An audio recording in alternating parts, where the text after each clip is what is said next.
इस बार सोच लेना, हम चुप नहीं रहेंगे, जो कुछ को हमको कहना वो जोर से कहेंगे। कुर्सी कार कोठी सब है तुम्हारे लिए, भारत की भोली जनता जिए तो कैसे जिए। सारे जहां से अच्छा हिंदुस्तान तुम्हारा, हमारा सा तो लगता ही नहीं है। सारे जहां से अच्छा हिंदुस्तान तुम्हारा, तुम संतरी हो इसके, ये संतरा तुम्हारा। कॉमेडी के वीडियोस देखने के लिए हमारे चैनल को लाइक और सब्सक्राइब करें।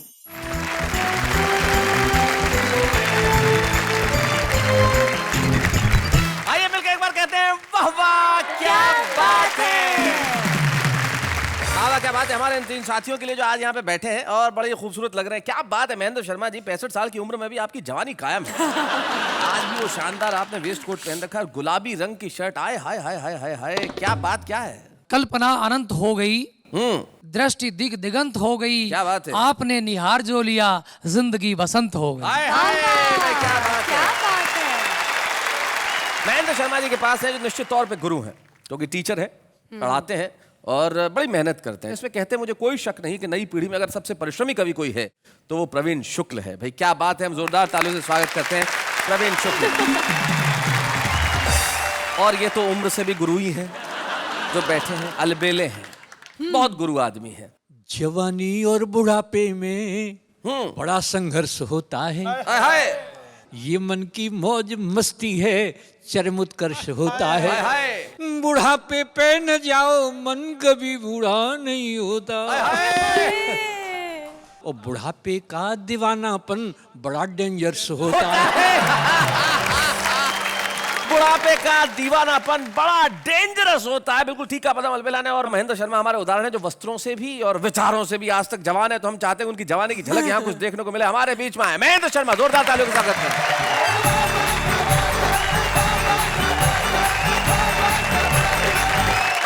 चार पंक्तियों से बात प्रारंभ करना चाहता हूँ जी।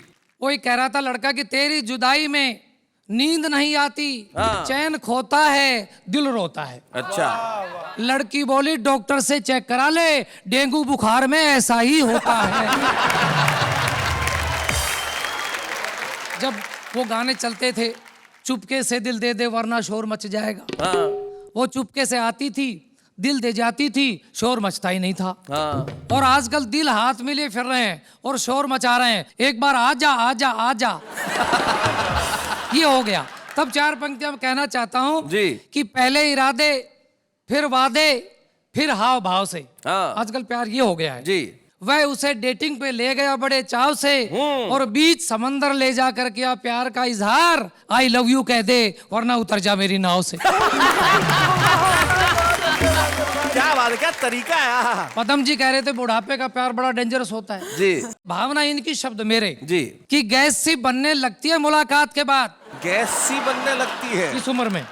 बीपी हाई होता है तेरी हर बात के बाद, और तेरी गलियों में ना रखेंगे कदम भूले से, बहुत कीचड़ हो जाती है सनम बरसात के बाद। फिर चार पंक्तियां अपने ऊपर हंस करता हुआ कहना चाहता हूँ कि दिल के अरमा आंसुओं में बह गए, हम गली में थे गली में रह गए, अपनी तो किस्मत ही खराब थी, लाइट चली गई, जो बात उससे कहनी थी उसकी मम्मी से कह गए। शादी हो जाती है प्यार के बाद जी। शादी के बाद प्यार रहता है या नहीं रहता कोई गारंटी नहीं है। हमारे एक मित्र चमन लाल, उनकी पत्नी को रहता है बस इसी बात का मलाल कि जब भी वो किसी कार्यक्रम या समारोह में जाते हैं तो पत्नी को साथ नहीं लेकर जाते हैं। अच्छा। इसकी पूछी वजह तो बोले दिमाग मत चाटो सुबह सुबह, अरे आप ही हमारी पत्नी को समझाइए, दिल्ली में कानून बना है 15 साल पुराने वाहन सड़कों पर मत लाइए। आदरणीय आपका तो गैरेज में ही खड़ा हुआ है, डेंटिंग पेंटिंग चल रही है। और मैंने एक मुहावरे का प्रयोग किया, एक छोटी सी कविता में फिर बताना चाहता हूँ। जी। लोहा लेना। हम जो बच्चे हिंदी ज्यादा नहीं समझते उन्हें बता दें, लोहा लेना मुहावरे का अर्थ होता है मुकाबला करना। मुकाबला करना। मरीज की नब्ज देखकर डॉक्टर बोला, आपकी नब्ज को बड़ी मुश्किल से मैंने टटोला, आपके शरीर में लौह तत्व की कमी है। मरीज बोला ये बात मुझे बिल्कुल नहीं जमी है, अजीब डॉक्टर हो, रोग को पकड़ नहीं पाते हो, दर्द दिल में है और इंजेक्शन घुटने में लगाते हो। इस बात की पक्की गवाही दे रहा हूं। अरे शरीर में लोहे की कमी कैसे हो सकती है, हर रोज पत्नी से लोहा ले रहा हूं। बहुत अच्छे। मेरे 4 साले हैं, अच्छा 3 तो अभी घर से निकाले हैं, अच्छा चौथा टिका हुआ है। हाँ। पत्नी से कहा मैंने इसे निपटाओ, वो बोली यहीं रहेगा। दोनों में तर्क वितर्क हुआ। फूल और कांटे के माध्यम से बात कहना चाहता हूँ जी जी। कि जब भी मेरा साला घर आता है बड़ा मजा आता है। आटे का कनस्तर 2 दिन में टन बोल जाता है। अच्छा ऊपर से पत्नी कहती है आपकी शर्म करता है, 2 रोटी कम ही चढ़ता है। आहा। देखो ना आपसे कितना शर्म आता है, बेचारा सूख कर कांटा हुआ जाता है। हम समझाते हैं आप फूल, आपका भाई कांटा, बड़ा खूबसूरत है नाता, मगर कांटे का शरीर में ज्यादा देर तक गड़े रहना स्वास्थ्य के लिए अच्छा नहीं होता। इसे साफ कीजिए। पत्नी बोली माफ कीजिए, इसको घर में रखना हमारी मजबूरी है। अरे जानते नहीं फूल की रक्षा के लिए कांटे का पास होना जरूरी है। भाई क्या फूल बात की है। रक्षा के लिए कांटे का पास होना जरूरी है। फूल की रक्षा के लिए कांटे का पास होना जरूरी है। भाई क्या बात है। वाह वाह वाह। नारी पे कुछ भी हम मजाक कर लें, लेकिन ऐसा नहीं है। देखो आपके साथ भी सुशील सुंदर नारी खड़ी है, तो मेरा फर्ज बनता है कि मैं उनका सम्मान करूं। जी जी जी जी कि एक तरफ नारी को हम पूजा के योग बताते हैं, जी। दूसरी तरफ भ्रूण कन्या का गर्भ में ही दफनाते हैं। यदि संख्या कन्या शिशुओं की यूं ही घटती जाएगी, शादी जैसे बंधन की फिर याद मात्र रह जाएगी। फिर कैसे सपने आएंगे मधुर मिलन मधु सांसों के, कैसे कोई गीत लिखेगा प्यार भरे एहसासों के। दुनिया सारी सूनी होगी, सृष्टि चक्र रुक जाएगा, कृष्ण अकेले घूमेंगे, राधा से कौन मिलाएगा। क्या बात है भाई, वाह बहुत बढ़िया।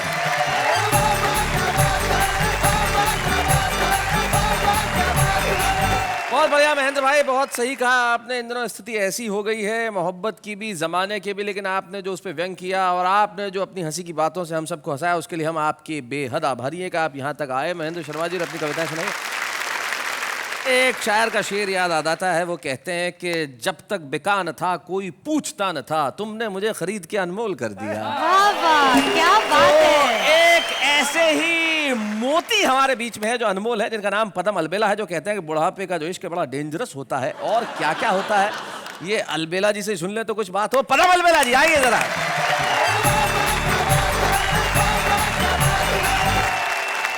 नेहा और शैलेश जी खूब निभाते साथ, वाह वाह क्या बात है, वाह वाह क्या बात। बहुत अच्छा लग रहा है शैलेश जी। जी और आप मुझे इतने अच्छे लगते हैं कि एक दोहा और पढ़ना चाहता हूँ। जी जी पढ़ें। अभी तो मेरी उम्र के, अभी तो मेरी उम्र के बहुत वर्ष हैं शेष, उनमें से कुछ आपको लग जाएं शैलेश। क्या बात है। एक बात आपके बीच में कहना चाह रहा हूँ कि हमारे पूरे वर्ल्ड में कोई न कोई वर्ष विशेष वर्ष के रूप में मनाया जाता है। अच्छा। जैसे अंतर्राष्ट्रीय महिला वर्ष, अंतर्राष्ट्रीय बाल वर्ष। तो कुछ चमचे बड़ा विरोध करने लगे कि अगर ऐसा हो तो अंतर्राष्ट्रीय चमचा वर्ष भी मनाया जाना। तो जब अंतर्राष्ट्रीय चमचा वर्ष मनाए जाने लगा तो प्रवीण जी मेरा ये गीत बहुत हिट होगा। अच्छा क्या बात है। नाम हमारा है चमचा, नाम हमारा है चमचागिरी करना यारो, काम हमारा है। अब जरा सुनिएगा। कोई है घर का चमचा, कोई दफ्तर का चमचा, कोई मंत्री का है तो कोई अफसर का चमचा। कोई चमचा साली का, कोई है घर वाली का। हाय। प्रवीण जी तुमसे नहीं कह रहा मैं। सब चमचे हैं, सब चमचे हैं, किंतु नाम बदनाम हमारा है। और ये क्या कर सकते हैं शैलेश जी? जी कहो तो भीड़ जमा दें, कहो हुल्लड़ मचवा दें, इलेक्शन में लीडर की जमानत जब्त करा दें, फेर दे ऐसा हत्ता, चले इनसे ही सत्ता, आपको जाना दिल्ली भेज दे ये कोलकाता। कभी न होगा, कभी न होगा चक्र सुदर्शन, जाम हमारा है। बहुत बढ़िया, बहुत अच्छा। चमचा नाम हमारा है, चमचा नाम। क्वालिटीज ऑफ चमचा। क्वालिटीज ऑफ चमचा। कोई है फिल्मी चमचा, कोई है इल्मी चमचा। क्या बात। शीघ्र कवि बन जाता है, कवि का जुल्मी चमचा। आहा। कहीं चमचा है शहरी, कहीं चमचा दिल लहरी, कहीं पर पाया जाता बड़ा ही चमचा जहरी। घोर विरोधी, घोर विरोधी तत्वों से संग्राम हमारा है। बहुत बढ़िया। चमचा नाम हमारा है, चमचा नाम। अंतिम है जी। कोई है मेहनत वाला कि जिसने काम निकाला, उसी से कहते हैं सब अजी चमचा है साला। चमचा कहाँ नहीं है, जगह जो जहाँ नहीं है, आप कह सकते हैं क्या कि चमचा यहाँ नहीं है। क्या बात है। यहाँ उपस्थित, यहाँ उपस्थित चमचों को प्रणाम हमारा है। तो हमारी एक बड़ी प्रिय कविता है, वो सुना दीजिए। तुम तो ठहरे नेताजी, जरा उसके 2 बंद सुना दीजिए। तुम तो ठहरे, आहा। तुम तो ठहरे नेताजी, देश क्या बचाओगे। तुम तो ठहरे नेताजी, देश क्या बचाओगे। अरे तुम तो ठहरे नेताजी, देश क्या बचाओगे। रात वाली, रात वाली, रात वाली फ्लाइट से और दिल्ली भाग जाओगे। रात वाली फ्लाइट से दिल्ली भाग जाओगे। शर्म के समंदर में डूबने से डरते हो। क्या बात है। शर्म के समंदर में डूबने से डरते हो। चुल्लू भर, हाय हाय। तो चुल्लू भर, तो चुल्लू भर पानी में भी डूब नहीं पाओगे। चुल्लू भर पानी में डूब नहीं पाओगे। तुम तो ठहरे नेताजी, देश क्या बचाओ। और एक वास्तविकता शैलेश जी, अब तो घोटालों का स्कोर काफी है। स्कोर काफी है। अब तो घोटालों का स्कोर काफी है। और क्या, अरे और क्या, अरे और क्या घोटालों की सेंचुरी बनाओगे। और क्या घोटालों की सेंचुरी बनाओगे। तुम तो ठहरे नेताजी, देश क्या बचाओगे। और साहब, इनकी भाषण की शैली देखिए कि बहनों और भाइयों, मैं ठीक ठीक कह रहा हूँ, मेरी सच मानिए। पिछली सरकार ने आपका बहुत खून चूसा है, इस बार एक मौका हमको भी दीजिए। कि अपने भाषणों में भी क्या कमाल करते हो।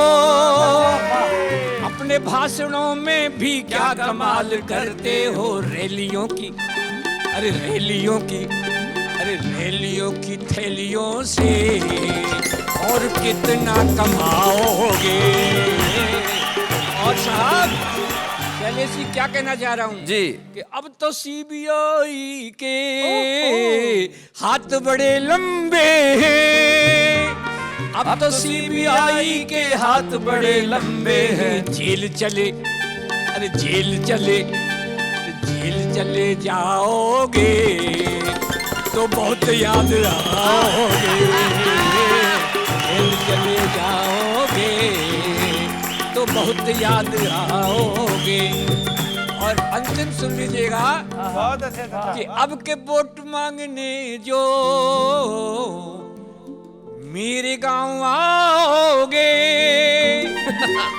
अब के वोट मांगने जो मेरे गांव आओगे, इस बार सोच लेना हम चुप नहीं रहेंगे। इस बार सोच लेना हम चुप नहीं रहेंगे। जो कुछ को हमको कहना वो जोर से कहेंगे। कुर्सी कार कोठी सब है तुम्हारे लिए। भारत की भोली जनता जिए तो कैसे जिए। सारे जहां से अच्छा हिंदुस्तान तुम्हारा। हमारा सा तो लगता ही नहीं है। सारे जहां से अच्छा हिंदुस्तान तुम्हारा। तुम संतरी हो इसके, ये संतरा तुम्हारा। सर वाह वाह क्या बात है। सारे जहां से अच्छा हिंदुस्तान तुम्हारा। तुम संतरी हो इसके, ये संतरा तुम्हारा। छोड़ो जी अब तो छोड़ो, इतना नहीं निचोड़ो। बहुत क्या बात है। One more. छोड़ो जी अब तो छोड़ो, इतना नहीं निचोड़ो। हो राष्ट्रभाषा हिंदी तुम कहते ढोलते हो। बच्चों के साथ घर में अंग्रेजी बोलते हो। बच्चों के साथ घर में अंग्रेजी बोलते हो। मौसम है घोटालों का, परिवेश घोटालों का, सब आप जानते हैं। ये देश घोटालों का, ये द्वेष जातियों का अक्सर बढ़ाया तुमने। ये द्वेष जातियों का अक्सर बढ़ाया तुमने। और हिंदू और मुसलमान को अक्सर लड़ाया तुमने। हिंदू और मुसलमान को अक्सर लड़ाया तुमने।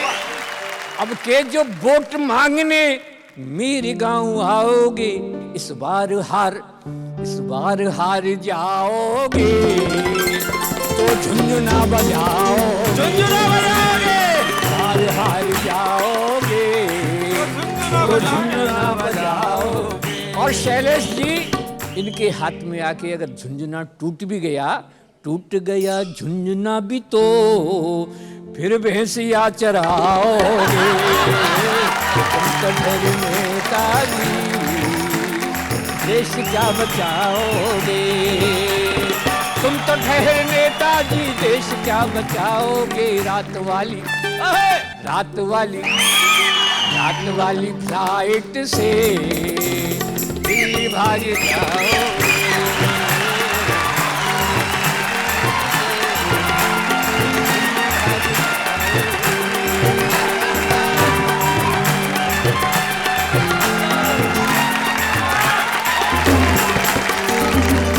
इस कविता के बाद न ज्यादा कुछ कहने को है, न ज्यादा कुछ सुनने को है। काल कर दिया।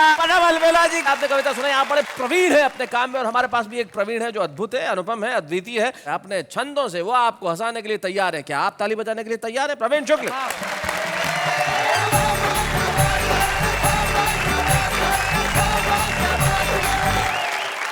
एक गुरु और शिष्य के क्या संवाद हो सकते हैं इस देश में। जी। गुरुजी ने शिष्य से ये पूछ लिया कि बेटा ये बता कि एमपी बनने के लिए क्या योग्यताएं होनी चाहिए। तो देखिए आजकल के बच्चे ने क्या जवाब दिया। एमपी, मेंबर ऑफ पार्लियामेंट, हमारे संसद का सदस्य बनने के लिए या विधायक बनने के लिए। जी। या। कि एमपी गर होना चाहे हो जाएगा वो गुरुजी भाषणों में जीव को चलावे जो जी भट्टा। कि मंत्रीगर होना चाहे हो जाएगा वो गुरुजी भाषणों में जीव को चलावे जो जी भट्टा। कभी मूछों को मरोड़े, कभी दोनों हाथ जोड़े। जरूरी लगे तो ओढ़े सिर पे दुपट्टा। जरूरी लगे तो ओढ़े सिर पे दुपट्टा। ये करूंगा वो करूंगा, सेवा करता मरूंगा। वायदों का लगवा दे पूरा पूरा चट्टा। बिना कुछ करे कहे ये किया है वो किया है। पूरा पूरा हो निकम्मा, पूरा हो निखट्टा। पूरा हो निकम्मा, पूरा हो निखट्टा। गुरुजी ने कहा कि ये और बता मंत्री बनने के लिए क्या योग्यताएं होनी चाहिए। तो देखिए बच्चे ने क्या कहा कि मंत्रीगर होना चाहे हो जाएगा वो गुरुजी। देखने में देह से लगे जो हट्टा कट्टा। सांवले से मुखड़े पे प्यारी सी सजी हो दाढ़ी। थुल थुल काया पे हो 20 गज लट्ठा। थुल थुल काया पे हो 20 गज लट्ठा। झूठा जो वकील होवे, उड़ने में चील होवे। गिद्ध की तरह छीने मार के झपट्टा। लड़ने में लट होवे, बुद्धि से अनट होवे। 4 दिन में बिठा दे भारत का भट्टा। 4 दिन में बिठा दे भारत का भट्टा। गुरुजी को लगा बच्चा तो बहुत ही इंटेलिजेंट है। समथिंग डिफरेंट है। आहा। तो गुरुजी ने जो कहा उस बच्चे से जी। उसको मैंने छंद में लिखा है कि उत्तरों को सुनकर गुरुजी ने कहा प्यारे डाकू छवि राम सिंह की छवि बनेगा तू। आग को उगल कर रात दिन जल कर रोशनी बिखेरता हुआ रवि बनेगा तू। तेरी सांसें जिसके धुएं से घुटने लगेंगी ऐसे किसी शब्द यज्ञ की हवि बनेगा तू। चोर डाकू सेठ व डकैत यदि ना बना तो तुझे श्राप दे रहा हूँ जा कवि बनेगा तू। तुझे श्राप दे रहा हूँ जा कवि बनेगा तू। तुझे श्राप दे रहा हूँ। तो गुरुजी का श्राप का मारा हुआ वो जी। बच्चा मैं ही हूँ। और मैंने फिर बहुत सारे एक्सपेरिमेंट किए जी। एक ऐसी कविता लिखी उसमें पहली पंक्ति जहां समाप्त होती है दूसरी पंक्ति वहीं से प्रारंभ होगी, दूसरी पंक्ति जहां समाप्त होती है तीसरी पंक्ति वहीं से प्रारंभ होगी। इसको हिंदी छंदों की भाषा में सिंहावलोकन छंद कहा जाता है। शेर जब पीछे मुड़ के देखता है तो सिंह का जब अवलोकन अपने शरीर की तरह होता है। ये भाषा में भी होता है कि पंक्ति है, पंक्ति का जो आखिरी शब्द है फिर से वो पहला शब्द बन जाता है। तो वो सिंहावलोकन छंद की कविता है जी। जो आप सुनाए। कि गद्दी के कारण देश हुआ रद्दी हुआ है पूरा ही ढांचा। ढांचे में बगुलों ने मछली को फांसा। फांसे हैं मुंह सब दीन दुखी जन के पसीने से ढेर लगे धन से खनकती है लीडरों की गगरी से बनती है सोने की नगरी में खन के है पैसे से रचते हैं खेल चाहे जैसे कि रचते हैं चौपट राजा का फिर भी बजता न बाजा है डंडा निर्धन जन पर कोई दोष नहीं इनके सिर पर रखते हैं गांधी की टोपी ने हिंसा की आरजू न सौंपी ना कोई भी आदत भद्दे करम से क्यों मिल रही गद्दी। क्या बात है भाई, वाह वाह वाह वाह, बहुत बढ़िया। एक शुद्ध संबोधनों की कविता सुनिएगा स्वागत। जिसका शीर्षक है भूतपूर्व प्रेमी वर्तमान पति। शादी के बाद में पति की दुर्गति हुई तो उसने कैसे कैसे संबोधन दिए अपनी श्रीमती जी को। जी। तू टूटा हुआ ट्रैक्टर थी मैं तुझको कार समझ बैठा। जिसने बेड़ा ही गर्क किया उसको उद्धार समझ बैठा। मैं समझ रहा था तू तो निर्मल निर्झर पावन गंगा है पर जिसने मेरे घर को फूंका तू तो वही पतंगा है। कर्कश कपटी कहकर मुझ पर आरोप लगाती रहती है। खाली ठलुआ पाजी नालायक मुझे बताती रहती है। मेरी अच्छी खासी किस्मत को तूने आकर फोड़ दिया। मैं छड़ा कुआरा अच्छा था तूने आकुनबा जोड़ दिया। क्या बात है। चुन्नू मुन्नू रीटू पीटू टीटू का मुझे प्रसाद दिया। बच्चों की इस फुलवारी को तुमने पूरा ही खाद दिया। बच्चे जब से देखे मुझको दिन में तारे दिख गए। हम दूध पिलाना गोद खिलाना नाक पहुंचना सीख गए। फीस जमा करने वाली लाइन में अक्सर लगता हूँ। मैं जगता जगता सोता हूँ मैं सोता सोता जगता हूँ। मेरी पतलून शर्ट का तूने आकर कुर्ता बना दिया। जो हलवा पूरी खाता था उसका ही भुर्ता बना दिया। मकड़ी की तरह से मुझ पर तू जाल पूरती रहती है। जैसे कच्चा खा जाएगी तू मुझे घूरती रहती है। तेरी माँ कहती थी तू तो मेरे चरणों की दासी है पर मुझको लगता है तू तो मेरे प्राणों की प्यासी है। बहुत बढ़िया।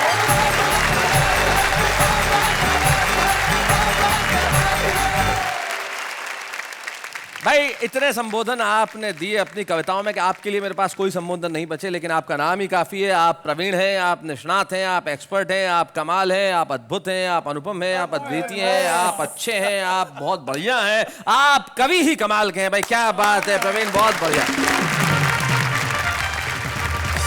गुरुजी, मेरे मन में एक प्रश्न जागा। आपके मन में प्रश्न न जागे ऐसा क्षण होता ही नहीं।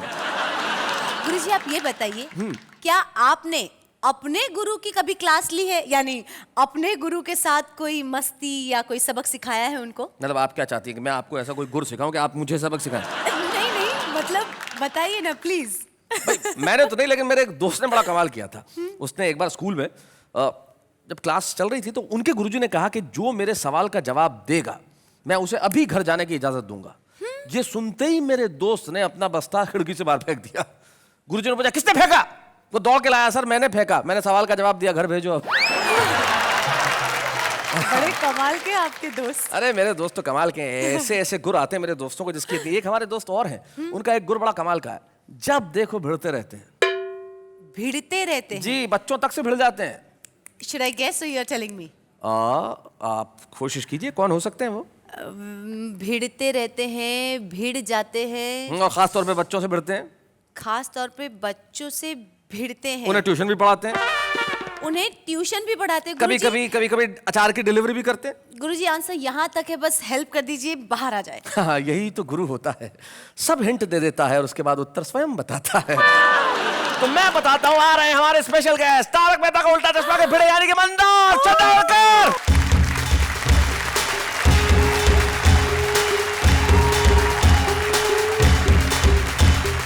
क्या बात है। तो भाई भिड़े साहब, आपने नृत्य तो बहुत अच्छा किया, क्या बढ़िया ढोल पे आप नाचे, लेकिन सुनाने क्या वाले? बड़ी मुश्किल से, मतलब मैंने 2 रात जाके किताबें मतलब नोटबुक मेरी मतलब भरी हुई थी। मैं सोच रहा था कि मैं क्या लिखूं, लेकिन मैंने बहुत मुश्किल से एक कविता लिखी है। अच्छा। बस मैं वही सुनाने जा रहा हूँ। क्या बात है भाई, तालियां, मैं कविता सुना रहा हूं। हमारे पड़ोसी शेर सिंह, अच्छा, हमारे पड़ोसी शेर सिंह निशानेबाज अचूक कंधे पर हमेशा टांगे रहते थे अपनी दुनाली बंदूक। एक दिन नाल साफ करते करते, बंदूक की नाल साफ करते, जो होती है, जी, हाँ? जी। एक दिन नाल साफ करते करते अचानक बंदूक से गोली चल गई और चली हुई गोली पड़ोसी की पत्नी के बिल्कुल पास से निकल गई।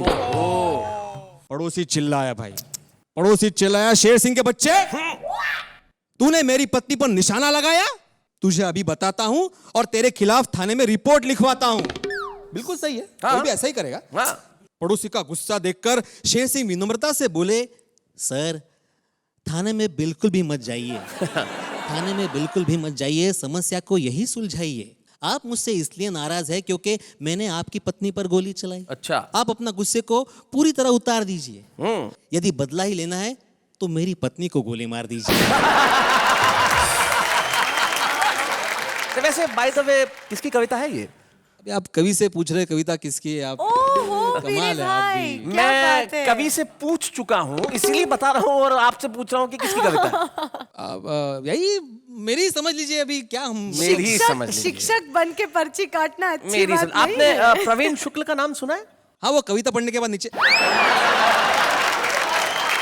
नहीं, मतलब वो प्रवीण शुक्ला जी की ही कविता है। हाँ, प्रवीण शुक्ल, आप शायद जानते नहीं हो प्रवीण शुक्ल। ये जो 3 लोग बैठे हैं, हाँ जी, उनमें जो सबसे बीच में जो वो बैठे हुए हैं, ये अच्छा ये है। ये हो बहुत thank you Praveen ji, thank you. आज तो आपने हमारी लाज रख ली, वरना मैं सोच रहा था कि मैं आज आके नहीं, इन्होंने तो आपकी लाज रख ली, आपने इनकी उतार दी। नहीं भाई इनकी कविता आपने पढ़ी और इनकी एक पुस्तक है, उसमें पेज नंबर 78 पे ये कविता है। बिल्कुल, क्या मेमोरी है, वाह वाह ये वाह। तो मैं पढ़ चुका था, इसलिए आपने वो किताब खरीदी थी? बिल्कुल, मतलब मैंने मांग के ली थी, खरीदी तो नहीं थी, लेकिन मैं खरीद लूंगा, जरूर खरीद लूंगा। और इनकी कविता है, हमारी कविता एक ही बात है, हम लोग एक ही तो है ना? ये पहला हमने ऐसा टीचर देखा जो कविता की किताब खरीद के समझता है कि उसने कवि को खरीद लिया है। वो तो मजाक की बात है, मतलब मेरी बात हो गई थी इनसे पहले ही। इनसे पहले हो गई थी। रवीन जी, आपने इजाजत दे दी थी ना? इजाजत है, क्योंकि भिड़े जी से भिड़ने की हिम्मत कोई कर नहीं सकता अरे, है, वरना मेरा भी हाल वही होता जो तारक मेहता में बच्चों का हो रहा है। थैंक यू प्रवीण जी। भाई बंदार, थैंक यू वेरी मच, आपने यहाँ आए और आपने कविता सुनाई। और मुझे शायद ये कहने की जरूरत नहीं है कि आप जिस तरह तारक मेहता में लोगों को मुतासिर करते हैं, आपने एक कविता पढ़ के भी आज लोगों को तालियां बजाने पे मजबूर कर दिया, जो इस वक्त हम यहाँ इस स्टूडियो में भी बजा रहे हैं। बहुत बहुत शुक्रिया यहाँ आने के लिए। Thank you so very much. Thank you very much, thank you so much. Thank you.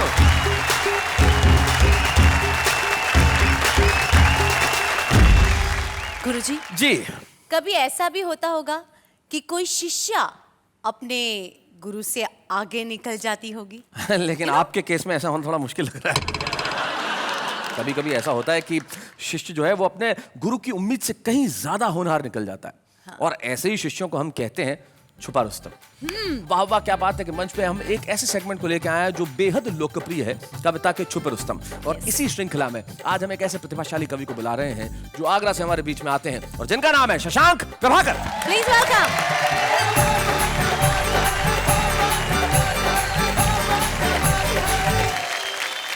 4 पंक्तियां एक हिंदुस्तानी होने के नाते मेरा मन स्वागत, करता है आप स्वागत। लोगों के बीच रखूं कि वो हिंदू हो या मुस्लिम हो, सभी का मान रहता है किसी के घर में गीता है, कहीं कुरान रहता है, वाह। किसी का कोई मजहब हो, सभी से प्यार है हमको, हमारे दिल में तो हर वक्त हिंदुस्तान है। क्या बात है, वाह वाह वाह, बहुत अच्छे। 4 पंक्तियां आपकी नजर करता हूं जी। कि इस दौर के माहौल की सूरत नहीं देखी जाती। हाँ। ये यात्रा करके आए हम लोग। क्या कहने। इस दौर के माहौल की सूरत नहीं देखी जाती, पैसे से गरीबी की शरारत नहीं देखी जाती, और कातिल से जिंदगी की दुआ मांग रहा है, क्यों? मंडी में सियासत की शराफत नहीं देखी जाती। क्या बात है, वाह वाह वाह, कातिल से जिंदगी की दुआ। बहुत अच्छे। क्या राजनीति कहाँ चल के आई, धर्म कहाँ चल के आया, कहाँ हिंदुस्तान को कहाँ होना चाहिए था, कहाँ पर खड़ा है कि चिराग अब तो अंधेरों की जुबां बोलते हैं, लोग चांदी की तराजू में धर्म तोलते हैं। वाह, अजब वक्त का करिश्मा है, बहरे सुनते हैं और गूंगे यहाँ बोलते हैं। क्या बात है, वाह वाह। ये आपने बिल्कुल ठीक कहा था। मुझे प्रदीप चौबे जी की 2 पंक्तियां याद आती है। वो कहते हैं कि राह अंधा दिखा रहा है मुझे, स्वाद गूंगा बता रहा है मुझे, खुद को तबला एक समझने लगा हूं, एक अनाड़ी बजा रहा है मुझे। हालत यही है। 4 पंक्तियां नजर करता हूँ। कवियों और साहित्यकारों का क्या फर्ज था इस देश में, क्या किस तरह का आसमान, किस तरह का फलक उनको चाहिए कि हम परिंदों के लिए सारा ये जहान भी है। क्या बात है। हम परिंदों के लिए सारा ये जहान भी है, हमारे दिल में हिंदू भी मुसलमान भी है, हम तो कोशिश ही नहीं करते हैं उड़ने की, मगर हमारी जद में तो ये पूरा आसमान भी है। वाह वाह वाह वाह, क्या बात है शशांक। जब आप सुना रहे थे मुझे एक अपनी पुरानी पुस्तक एक बात तेरी एक बात मेरी की 2 पंक्तियां अचानक याद हो आई। एक महंगे रेस्टोरेंट में बैठ के पिज्जा खाता हुआ मैं, और बाहर पारदर्शी कांच के भीतर से झांकते हुए 2 भूखे बच्चे जिनकी आंखों में सिर्फ एक रोटी की आशा है। क्या ये जिंदगी की परिभाषा है?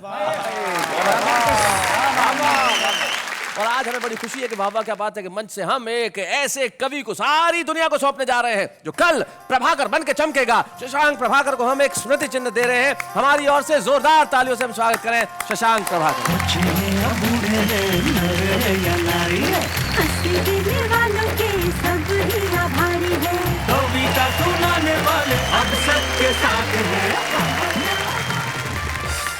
गुरुजी जी, आपके आदेश के अनुसार मैंने सारे कविजनों की कविताएं ध्यान पूर्वक सुनी है। क्या बात है? जी, एक्चुअली मैंने कुछ इनसे सीख भी लिया है। कविता लिखना? जी, अच्छा, तो सुनाइए कुछ। कविता कहना इतना आसान काम नहीं है। ये तो सभी को पता है, आप कविता सुनाइए। नहीं, ये कविता का ही भाग रूप है। कविता बनाना इतना आसान काम नहीं है। इस काम में एक पल भी जनाब आराम नहीं है। दिमाग पे बहुत जोर पड़ता है, लेकिन क्या करूं, मेरे पास बादाम नहीं है। जी जी जी, आपने कविता तो बहुत बढ़िया सुनाई, बहुत अच्छी थी। धन्यवाद। लेकिन मुझे अफसोस है कि आपके केस में बादाम भी कुछ नहीं कर पाएगी। हाँ, क्योंकि कुछ कविता ऐसी होती है जो ऐसे ही बनती है। हाँ, आप जिस तरह की कविता लिखती हैं उस तरह की कविता हमारे जो आम इंसान है वो बड़े बढ़िया ढंग से लिखते हैं। जरा सुनते हैं उनसे, वो क्या कहते हैं। ए नमक खराब मोबाइल, अब मैं समझा तेरी कानाफूसी, माल मेरा खाता है और करता है मेरी बीबी के लिए जासूसी। मेरा फोन आया, मुंह पे आई स्माइल, फोन उठाकर मैंने पूछा क्या खत्म हो गई वो फाइल। तारों में अकेला चांद जगमगाता है, कांटों से घबराना मत मेरे दोस्त, क्योंकि कांटों में ही अकेला गुलाब मुस्कुराता है। दोस्ती नाम है सुख दुख की कहानी का, दोस्ती नाम है सदा मुस्कुराने का, ये कोई पल भर की पहचान नहीं, दोस्ती नाम है सदा साथ निभाने का। कपड़े हैं सिलवाना तो ढूंढ लो दर्जी, कपड़े हैं सिलवाना तो ढूंढ लो दर्जी, अगर ऐसे ही घूमना हो तो आपकी मर्जी। माना कि हर समंदर गहरा नहीं होता, हर हीरा चमकदार नहीं होता, जरा संभल के प्यार करना दोस्तों, हर हसीन चेहरा वफादार नहीं होता। मेरे दोस्त, मोहब्बत की राहों में सिर्फ दर्द मिलेगा, क्यों नहीं खोल देता एक दवाखाना, धंधा अच्छा चलेगा।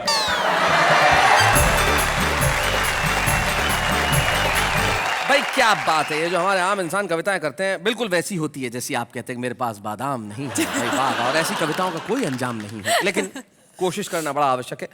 बहुत सारे कवि ऐसे होते हैं जो कोशिश करते हैं, कोशिश करते हुए कवि बनते हैं। मैंने एक ऐसे ही रॉ युवक को कई वर्षों से कोशिश करते देखा। कोशिश करते करते वो कविता के क्षेत्र में एक बड़ा नाम हो गया। हास्य में छंद कहना बहुत आसान नहीं होता, बहुत कम कवि ऐसा कर पाए, लेकिन एक युवक, एक कवि जिसको मैंने पिछले कई बरसों में परिश्रम करते करते महारत हासिल करते देखा है, वो आज हमारे बीच में है, प्रवीण शुक्ल। तो हमारा भी कर्तव्य है कि वाह वाह क्या बात है कि इस मंच पे हम उन्हें सम्मानित करें। हम मिलके उन्हें प्रदान करना चाहते हैं एक स्मृति चिन्ह और देना चाहते हैं शुभकामनाएं। प्रवीण शुक्ल।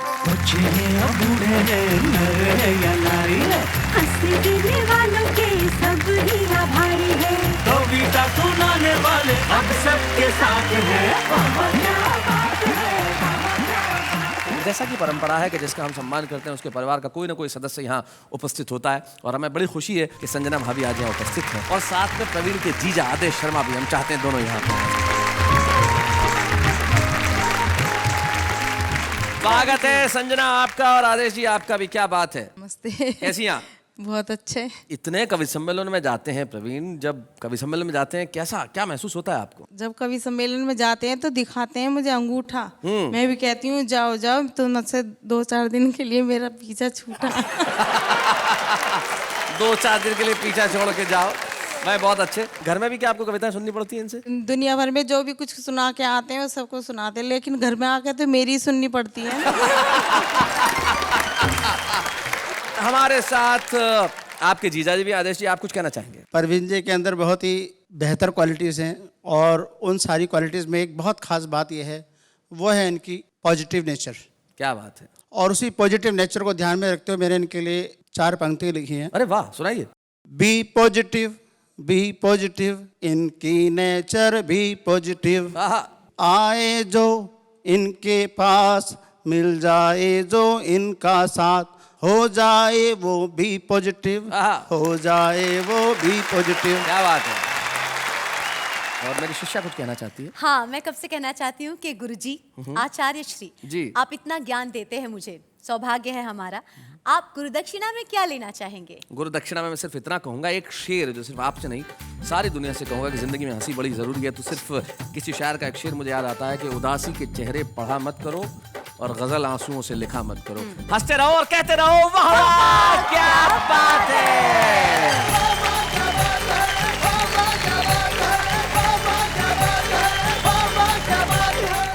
कॉमेडी के वीडियोस देखने के लिए हमारे चैनल को लाइक और सब्सक्राइब करें।